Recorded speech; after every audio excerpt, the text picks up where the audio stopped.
ప్రతి నెల అమావాస్యకు ముందు రోజు వచ్చే చతుర్దశి తిథిని మాసశివరాత్రిగా జరుపుకుంటారు. హిందూ మతంలో మాసశివరాత్రికి చాలా ప్రాముఖ్యత ఉంది. ఈ రోజున పరమశివుడిని పూజిస్తే కోరిన కోర్కెలు నెరవేరుతాయని భక్తుల విశ్వాసం.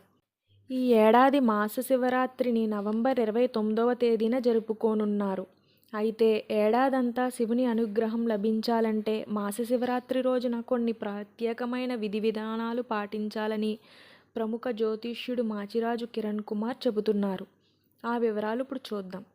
సాధారణ మాస శివరాత్రి కన్నా కార్తీక మాసంలో వచ్చే మాస శివరాత్రిని కొన్ని వేల రెట్లు మహిమాన్వితమైనదని చెబుతున్నారు మాచిరాజు.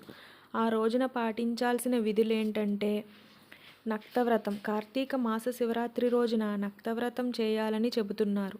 అంటే ఉదయం శివపూజ చేసి పగలంతా ఉపవాసం ఉండి సాయంత్రం ప్రదోషకాలం సమయంలో ఇంట్లో శివలింగం ఉంటే అభిషేకం లేదా పూజ చేసి అన్నాన్ని నైవేద్యంగా సమర్పించి నక్షత్ర దర్శనం చేసుకుని ఆహారాన్ని స్వీకరించాలి. ఇలా చేస్తే పరమశివుని అనుగ్రహం లభిస్తుందని అంటున్నారు. అభిషేకాలు. ఈ మాస శివరాత్రి రోజున శివుడికి అభిషేకం చేసినా మంచిదని చెబుతున్నారు మాచిరాజు. దర్భలు కలిగిన నీటితో అభిషేకం చేయాలని, అలాగే పంచామృతాలు, పండ్లు, రసాలు, కొబ్బరి నీళ్లు, విభూది జలాలతో అభిషేకం చేసినా మంచిదని చెబుతున్నారు. అయితే శత్రుబాధలు తొలగిపోవాలనుకున్న వారు మాస శివరాత్రి రోజున ఖర్జూర పండ్లు రసంతో శివలింగానికి అభిషేకం చేయాలని సూచిస్తున్నారు. పనుల్లో ఆటంకాలు తొలగిపోవాలంటే ద్రాక్ష పండ్ల రసంతో శివాభిషేకం నిర్వహించాలని చెబుతున్నారు. జాతకంలో నవగ్రహాలు అనుకూలించాలంటే బొప్పాయి పండ్లతో అభిషేకం చేయాలి. మనశ్శాంతి కోసం వెన్నతో అభిషేకించాలని సూచిస్తున్నారు. మహిళలకు దీర్ఘ సుమంగళి యోగం కలగాలంటే మాస శివరాత్రి రోజున శివలింగం మీద రాళ్ల ఉప్పు ఉంచి నమస్కారం చేయాలని చెబుతున్నారు. పూజించాల్సిన పుష్పాలు.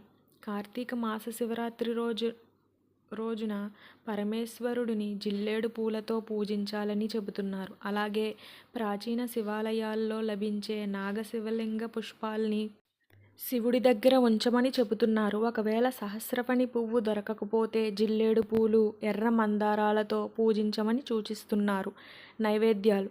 కార్తీక మాస శివరాత్రి రోజున ఆ పరమేశ్వరుడికి కొబ్బరి ముక్కలు, అరటి పండ్లు, ఎండు ద్రాక్ష, ఎండు ఖర్జూరం నైవేద్యంగా పెట్టాలని వివరిస్తున్నారు. అలాగే శివుడికి పంచసౌగంధికాలను తాంబూలంగా సమర్పించాలని చెబుతున్నారు. అంటే తమలపాకులో వక్కలు ఉంచి, జాజికాయ, జాంపత్రి, యాలకులు, దాల్చిన చెక్క, లవంగాలు ఉంచి తాంబూలం సమర్పించాలి.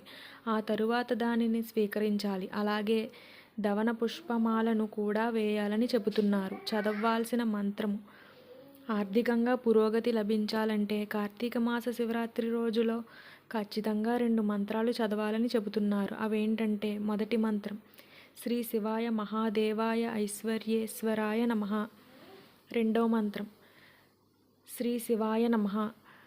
గ్రహ నక్షత్ర దోషాలు పోవాలంటే ఓం నమో భగవతే రుద్రాయ మంత్రాన్ని చదువుకుంటూ అభిషేకం చేయాలని చెబుతున్నారు. అలాగే మాస శివరాత్రి రోజున సాయంత్రం శివాలయంలో శివుడికి సమర్పించే నందిహారతి, నాగహారతి దర్శించుకోవాలని చెబుతున్నారు. అలాగే చండీ ప్రదక్షిణ కూడా చేయాలని వివరిస్తున్నారు. కుటుంబంలో మనశ్శాంతి లభించాలన్నా, కలహాలు తొలగిపోవాలన్నా మాస శివరాత్రి రోజున సాయంత్రం పూట కొబ్బరి నూనె దీపం వెలిగించాలని సూచిస్తున్నారు. దీపదానం చేసిన అద్భుత ఫలితాలు కలుగుతాయని అంటున్నారు.